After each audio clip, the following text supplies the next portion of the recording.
Bienvenue dans cette nouvelle édition du QG Week-end. Voici les titres.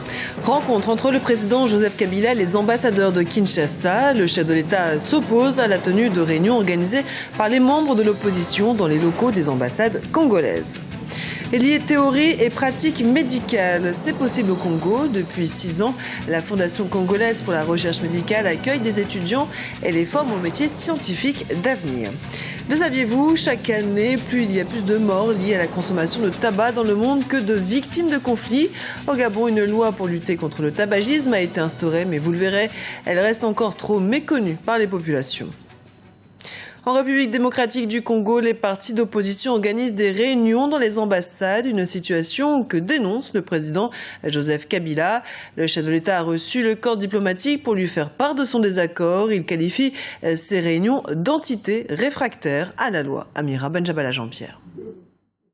Samedi 31 mai, le président congolais Joseph Kabila a rencontré le corps diplomatique accrédité à Kinshasa.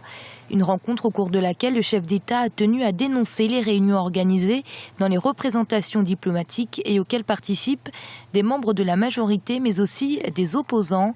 Des réunions parallèles qui ne peuvent aucunement se substituer aux officielles. Ils organisaient dans des chancelleries des concertations dans lesquelles ils faisaient venir des représentants des partis politiques de la majorité, ceux de l'opposition, pour essayer d'initier des procédures, des calendriers institutionnels dans une ambassade, c'est-à-dire en dehors des institutions qui sont les seuls attitrés pour pouvoir traiter, gérer les questions de politique intérieure.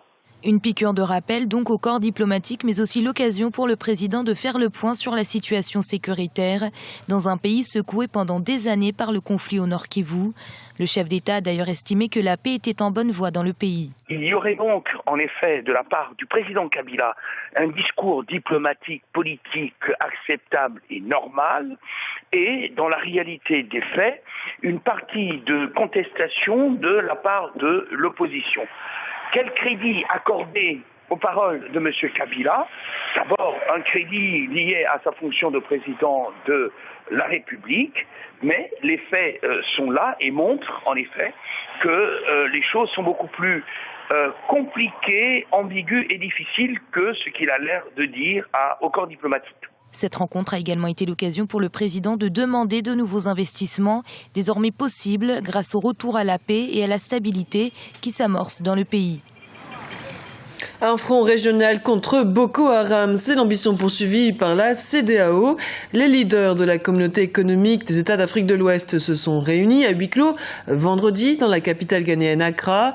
À l'issue du sommet, ces derniers ont annoncé leur intention de renforcer la coopération entre pays membres de l'organisation ouest-africaine afin de venir à bout du groupe islamiste nigérian. Mais il faudra bien plus que des intentions pour mettre en déroute Boko Haram. Le groupe islamiste continue de menacer quotidiennement la sécurité des populations. Samedi, 4 villages situés dans le nord-est du pays ont été victimes des assauts du groupe armé islamiste.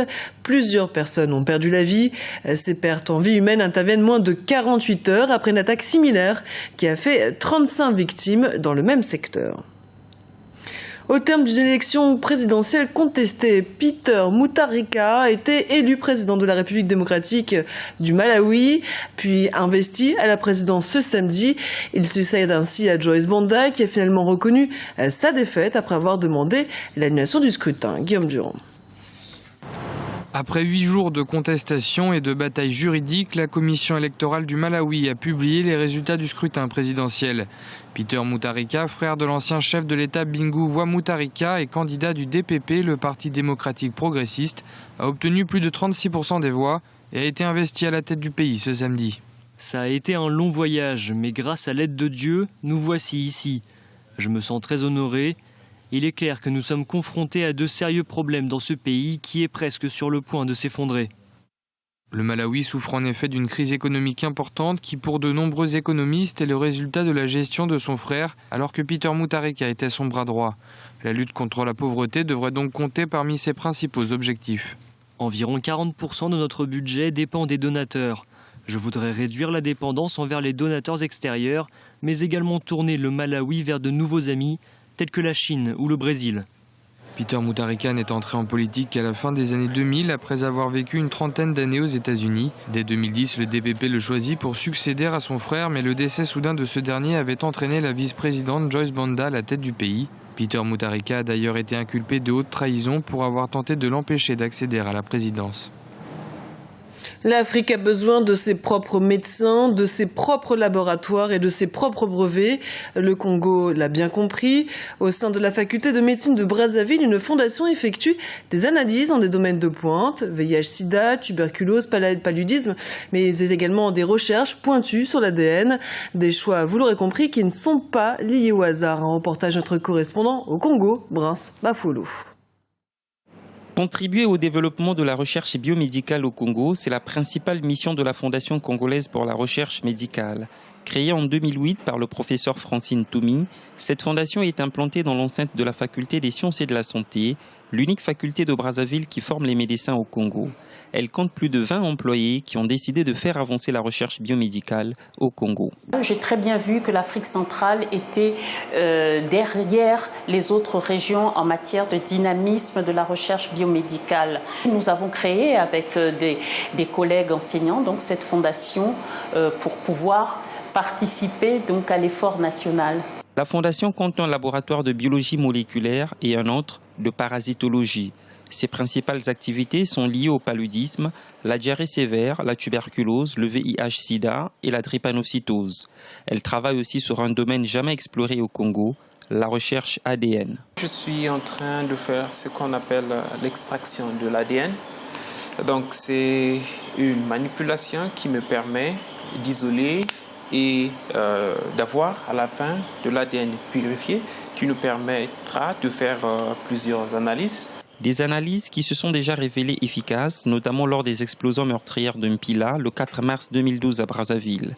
Grâce au sang prélevé sur des corps non identifiés, plusieurs familles avaient retrouvé des parents décédés. Une efficacité qui force l'admiration des étudiants. Nous venons ici pour parfaire le travail, pour parfaire nos connaissances. C'est un endroit qui nous permet de réaliser des recherches pour l'obtention de nos mémoires et thèses. Plus de 20 étudiants viennent dans ces laboratoires chaque jour pour des travaux ou stages pratiques.